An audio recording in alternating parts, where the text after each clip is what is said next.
আমি বাদশা শেখ আছি all in হার্টের পক্ষ থেকে আপনাদের দেখাচ্ছি রবি ওয়াইফাইয়ের কেমন স্পিড। আসুন দেখায়, আমার কম্পিউটারে কানেক্ট করেছি ইথারনেট কেবলের মাধ্যমে, যাটা হচ্ছে RJ45 কেবল, এবং দেখাচ্ছি কেমন স্পিড টেস্ট। চলুন, স্পিড দেওয়া হয়ে গেছে অলরেডি।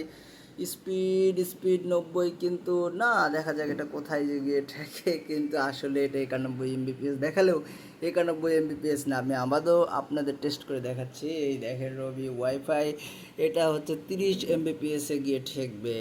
এই তো ঠেকেছে 30 MBps। এখন আপনারা দেখতে পাচ্ছেন, এটাই হচ্ছে রবি ওয়াইফাইয়ের আসল ইন্টারনেট স্পিড। আমি এটা হচ্ছে কানেক্ট করেছি RJ45-এর মাধ্যমে আমার কম্পিউটারে। তো আবারও একবার টেস্ট করে আপনাদের দেখাই রবি ওয়াইফাই কেমন ইন্টারনেট স্পিড দিচ্ছে। চলুন, দেখতে পাচ্ছি 90 উঠে গেছে, কিন্তু আসলে দেখা যাক কি স্পিড। ও মাই গড, উঠে গেছে 88 MBps, 81 MBps। আসলে এটা স্পিড না প্রকৃত।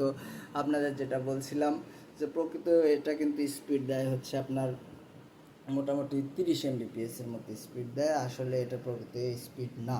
তো এটাই হচ্ছে রবি ওয়াইফাইয়ের বেসিক তথ্য। আপনাদের যে কোনো ধরনের কোশ্চেন থাকলে আপনারা করতে পারেন, ইনশাল্লাহ আপনাদের উত্তর দেওয়া হবে। আসসালামু আলাইকুম।